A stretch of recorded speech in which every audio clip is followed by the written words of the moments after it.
Welcome, everybody. Welcome. I hope that you are enjoying ValCon. Now we have a really cool panel for you with some of the pillars of the modding community. Haven't met any of them before, so bear with me if I don't give people some of the recognition that they deserve. It's been an absolute honor to be able to connect with all of you now. So why don't we start by introducing ourselves? First off, let's go with Azumatt. How you doing? I'm Azumatt. I help maintain the BepInEx pack along with Margmas and Vapoc.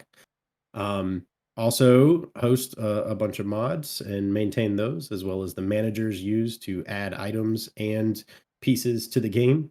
I kind of maintain all of the individual little pieces that people use inside of their mod. I really like the Crafty Boxes mod a lot, personally. Thank you. What about you, Margmas? I maintain BepInEx with Azumatt, and also Jotunn. Jotunn is other big library besides the managers that is used to add items and stuff into the game. And my personal mods are basically multi-user chest and VNEI. First because to actually interact with multiple people at one chest, because it's always annoying in multiplayer when one person is blocking the chest, and especially going AFK, and VNI just to search for recipes. Awesome. And Oriana?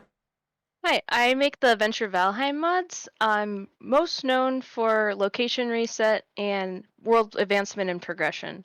I work a little bit on public documentation, so the wikis, like here's the how-tos, here's troubleshooting guides, things like that. Awesome. And Jules. Or is it Yules? I'm bad with No, these things. No, it's fine. It's Jules. Jules, okay. Welcome. Yeah, that's how I say it, at least.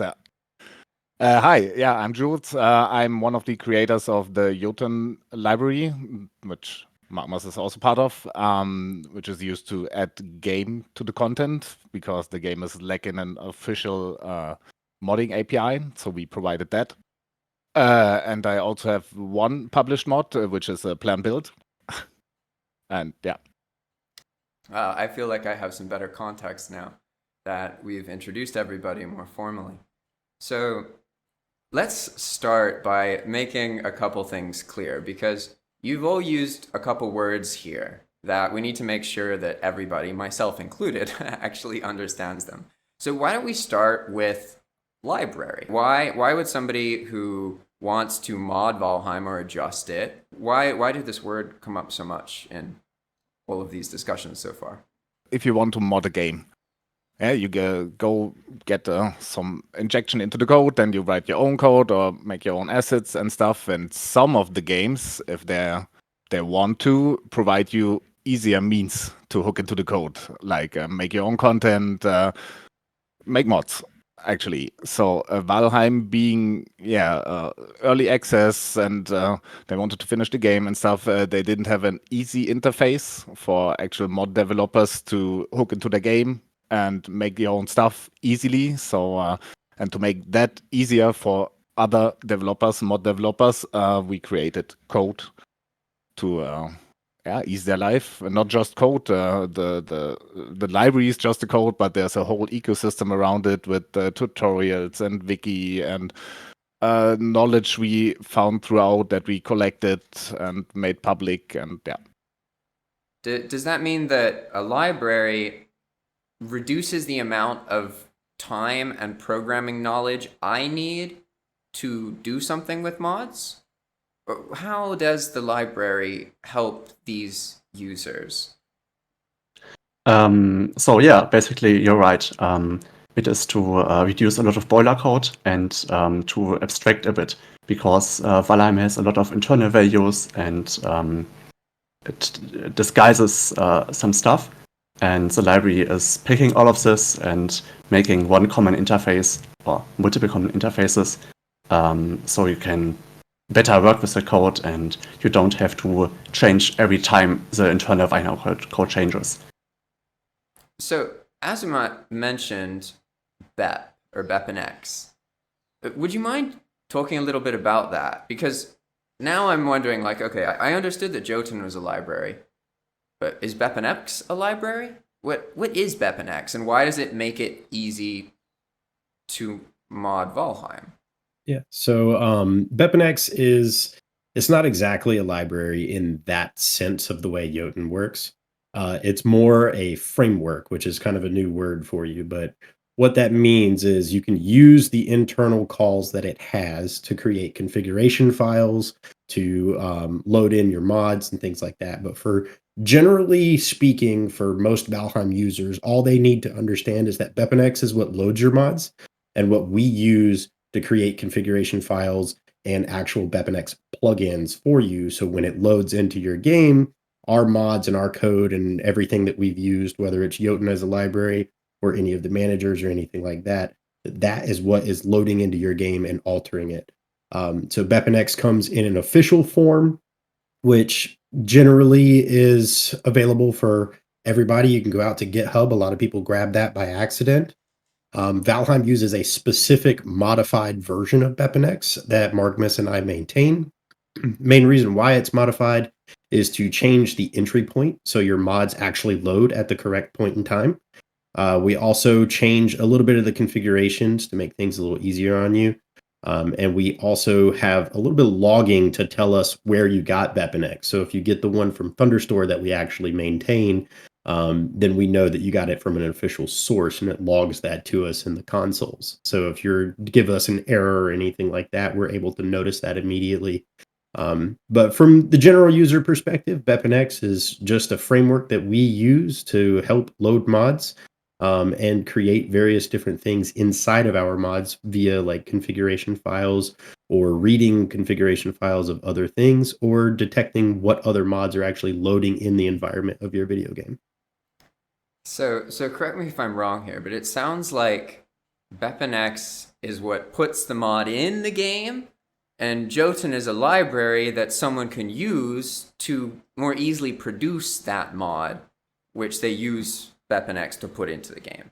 Without BepInEx, no mods would be possible, because that's what actually loads code into the game and makes us able to write mods. And Jotunn is just a BepInEx plugin. So you actually don't need Jotunn to make mods, but you definitely need BepInEx to make mods. So, Ariana, there's a lot to learn about these things. So could you talk more about your work with wikis? Because it's remarkably beneficial for people. Without documentation and without being able to read about things, most people don't even know things are possible. So I never, I didn't start right away making mods. I was kind of a year late to the game. This wiki already existed. I think it actually belongs kind of to the Jotunn team, but it's open source, so anyone can contribute to it and make changes and submit things that they've learned. And it's really just more of a resource of where we compile all of our public knowledge. Someone's figured out a really unique way to solve a problem, and they go and they share it there. So I've done a lot of work with kind of organizing the things that already existed there and adding a little bit to things that might have been confusing. And that's what I've been doing mostly on that lately. We have a couple of user-facing guides, but that's mostly for developers, that wiki. I find it really satisfying that, like, I've added a couple of unique pages to there, and someone's came up with the question, I'm trying to do something similar. I've already written something. Here's the page for it. Go ahead and read it. And that's really satisfying. I don't have to waste my time explaining it again because it's already documented. I find that really cool to be able to share my knowledge like that. And also to have with troubleshooting, now that you say that, we have so many questions that mostly come up from users, and to have it like on the wiki and say, okay, look, if your server doesn't load mods, then here's the link, or this and that happened, here's the link, use that. So it's a bit of both, right? Yeah, there's also a lot of internal documentation. So the code is of course closed source of Valheim. So all of us has to figure out what the code is doing and how the interactions work together. And a lot of this is documented and explained. There's a page about RPCs, how they work. So we gather together, get all the knowledge ready, so you can just read it up instead of using hours and hours to actually read and understand the code. Based off what Margmas said, is there's a lot of things that change internally in the code, especially with it being early access. Oriana has mentioned that she's gone out and made this wiki, but she's also specifically made a very important page that I see get shared probably 2 to 3 times a day, at least, as the client troubleshooting. It's where a lot of people that left Valheim a long time ago and they had mods installed and they've got all this stuff going. And let's say that was before Ashlands came out. And then now they're coming in after Ashlands and they're like, I'm trying to load these 7 mods. Why aren't these loading?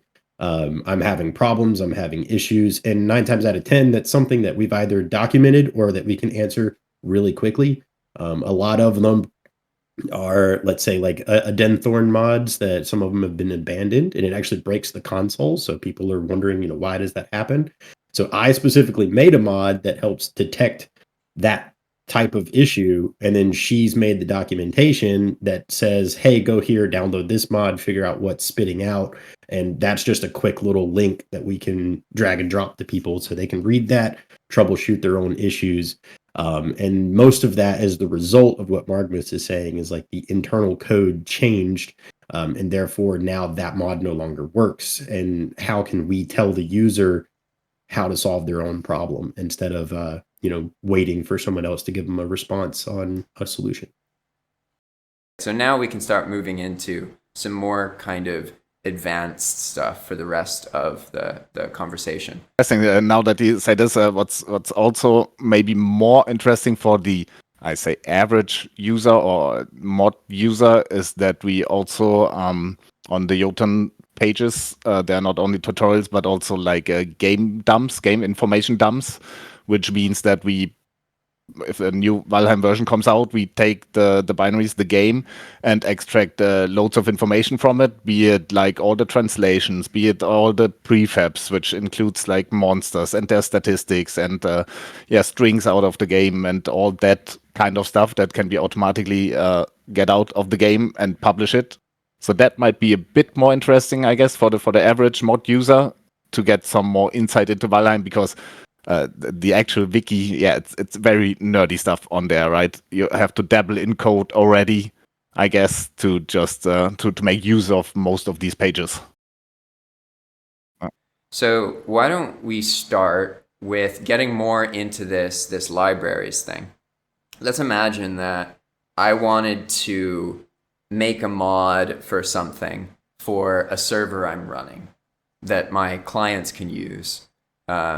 But it doesn't really require interaction on the server. It's just a simple thing. I change something about the client side UI or something like that. How would I go about doing that? Anyone? For this case, you basically want to get BepInEx and write a new plugin for this, and use Harmony.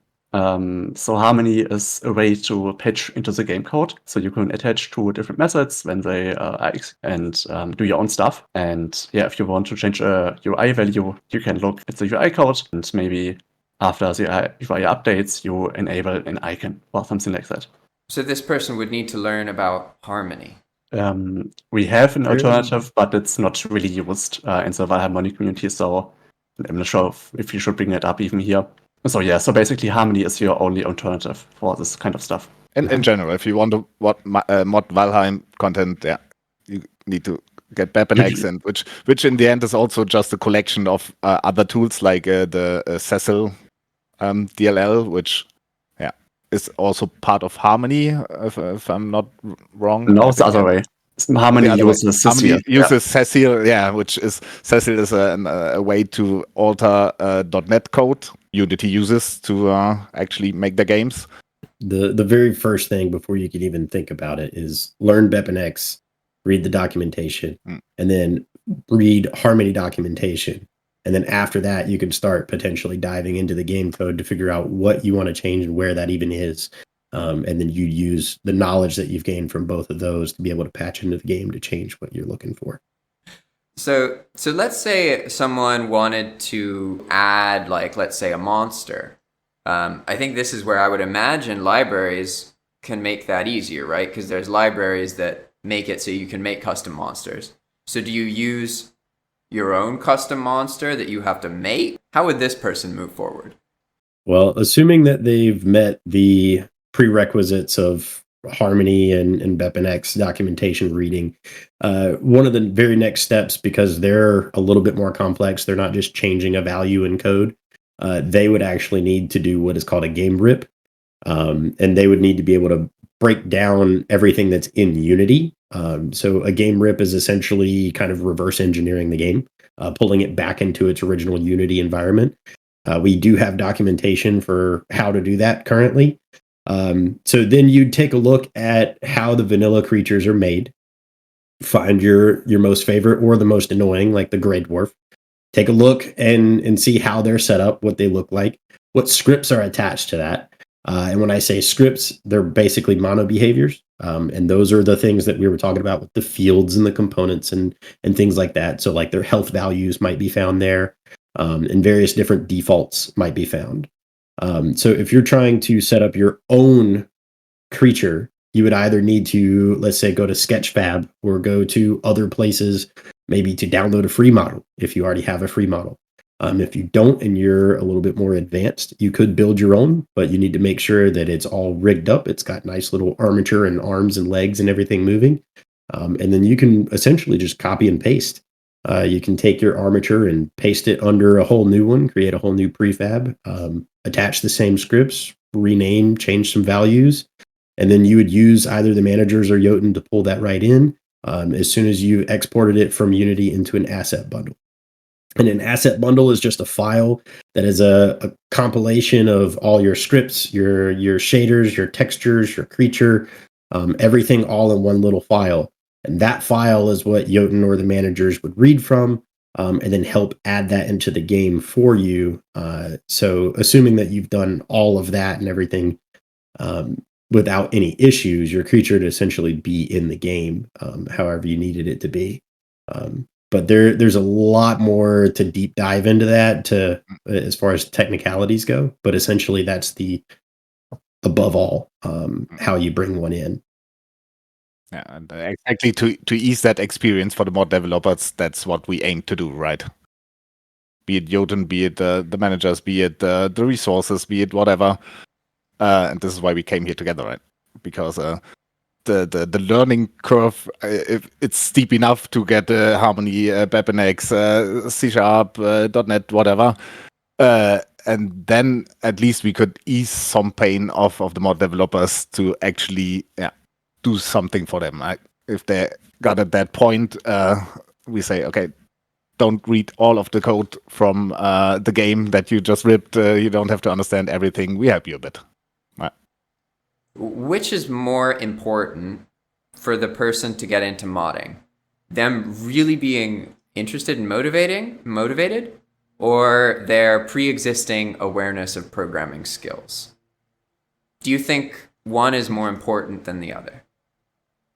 And I can answer that one. I would definitely say it's the passion. It can get really frustrating when you're making a mod for the first time. It took me a week or 2 weeks to make my first mod, and it was really simple. There's just so much to onboard.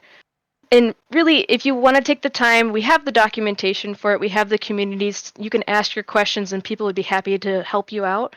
If you don't know anything about coding, anyone can make a mod for Valheim. All the tools are there for you.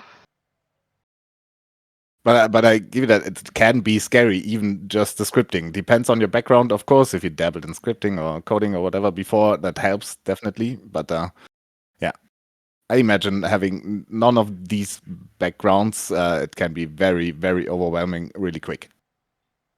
So it's definitely an advantage, but it's not absolutely necessary. What's most important is your desire to make something.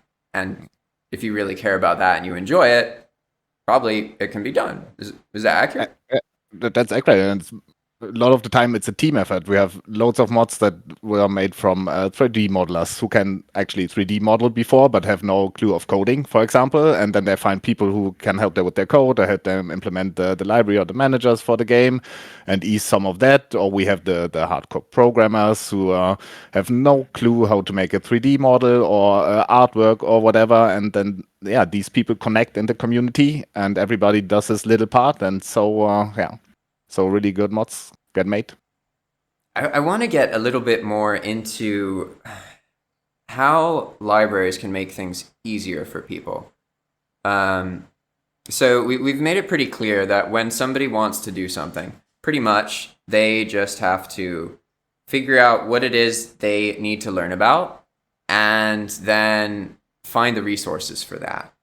So they need to believe that these things are possible, right? But sometimes I think it can be hard for people to pick between different options. So could you help understand, like, let's say you get into modding and you're using BepInEx, where's the first point in that kind of stream where the average user is gonna have to sort of decide between using one library or another? Basically comes down, if you have already assets, or if you want to make assets, you basically ask in the community, and at the moment have two options. You have either Jotunn or the managers maintained by Azumatt, and it depends what you want to do. If you are more into coding, I guess it's better to use the managers. What's kind of the difference between a manager and a library when... That's basically our terms, how we differentiate the two systems. Basically, both are libraries, but we use managers for once and Jotunn as a library. But both are libraries, but we have to distinguish them somehow. So the biggest difference between the two is that you use Jotunn as a dependency that is a BepInEx plugin. So Jotunn always loads externally, and the managers are code that you embed into your code. So you copy other code, add it to your mod, and then publish the whole thing as a standalone mod. That's the basic difference between the two. Yeah, so that would mean it doesn't have a dependency of that because that's included in it already. So it's technically a dependency, but it's internal dependency. Yeah. So you don't have to depend externally on another team or project, but you can get the code and modify it yourself. So if you know you want to modify the code and you want to throw out stuff, the managers are a good way to do that. When you use the managers, we can make a specific example. When you use the managers, you take the code of Azumatt and put it in your own mod, and you have to do for every mod you do. If something breaks in the original code from Azumatt, you have to update every of your mods that use the code because you just took it and made it your own, so to say. Yeah. And when something breaks in Jotunn, you don't have to do anything with your own code, but wait for us to fix it. Yeah. But when we fix it once, every mod that's depending on Jotunn is fine again. So, yeah, it's offloading the workload a bit to us, I guess. But it's a single point of failure. Yeah, exactly. It makes sense. Especially because with modding, I mean, that's really the biggest problem. But maybe that's just my opinion, but it seems the biggest problem for players realistically is that mods go out of date and sort of invalidate the worlds they were attached to. And then they don't like that, right? Because there's no real reason to resent mods. It doesn't make sense that people, like, there's plenty of players who resent mods, and it's like, why? And like, I run a YouTube channel about Valheim. All the videos that do well are about modding. Like, all of them, every one of them. So it's like, I don't know what these people are, like, talking about, really, with all of this resentment. But I saw, do you want to chime in, Azumatt? I saw you were going to say something. Part of the reason why, the managers exist is to give like a modular approach to what they have. And although one of the drawbacks is like you do have to update if for whatever reason that code that you took from the manager breaks, the benefit of that is that it puts your mod in an updated state, so to speak. So, because like if you go and look at a Jotunn mod, there might be 2 years old or 3 years old, but it still works. For a lot of Jotunn mods, you can't use time as necessarily a representation of whether it's going to work or not. So you're constantly, flipping the coin. Versus like if you were to use a manager, although it's definitely a different approach and it's more work on me or on the person that might use it. When you go through and you update your mods, it at least lets people know, like, hey, you updated it, you tagged it with the current, Bogwitch or Ashlands update tags on Thunderstore, and it's there, it's fresh, it's up to date. So it's from a front-facing user perspective, it's a little bit less of a guessing game, whether it was updated or not. However, it does create more work for the person using it. But there's tons of benefits to using both, but that's kind of like the difference between them. So you might have something that's 2 years old that works just fine on one of the managers even, But Jotunn is a little bit more common with that something might go months, maybe even a year without updates easily, because Jotunn's already patching it, or that mod does things within the base of that framework. It's not extending outside and doing something extremely unique. So all they have to do is update the core code for the library, and then that mod is fine. Is there anything any of you want to discuss or bring up? And particularly if you think it would be quite useful for a viewer who's interested in any kind of modding of Valheim. Well, modding isn't that hard. It seems a bit overwhelming at first, depending from where you come from. But hey, we have great communities, we have great tools, we have loads and years of experience that is waiting for you. So yeah, if you want to try and dabble a bit with modding, go for it. I think the only thing that we might be able to touch on is just, we've learned a little bit about like the stuff that we can use to make mods and where we can find this information, on the wiki, various wikis and things like that. But once you've made your mod, like where do you put it? How do you get it out there? And I think the main thing is that the socially acceptable place right now is Thunderstore. And that's where you're going to upload your mods, mainly because the mod manager seems to be a little bit more user friendly. It's more maintained, and the website itself hosts a lot more mods than maybe Nexus does. The internal person that was maintaining the BepInEx pack and a few other things, like even the mod manager specifically for Valheim on the Nexus end, is gone. So he's no longer with them, but that's just kind of like where we would steer. So if you start asking around and asking questions once you've developed your mod, those are going to be the places that you would upload, or even make a mod pack of various different mods. Would preferably be Thunderstore.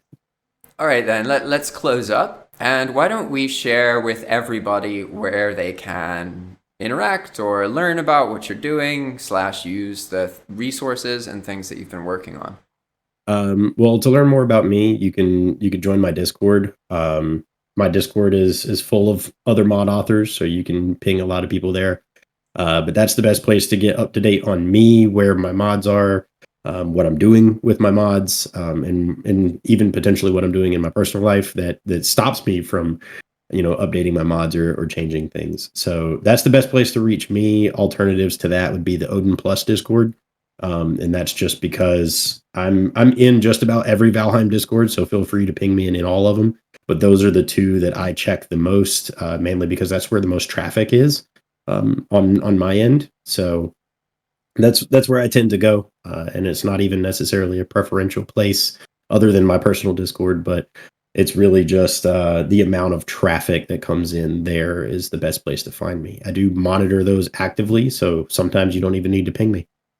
Yeah, I guess it would be the Jotunn Discord. It's linked on the Jotunn page. I'm also in most other servers. I think with Oriana I share 20 servers or so.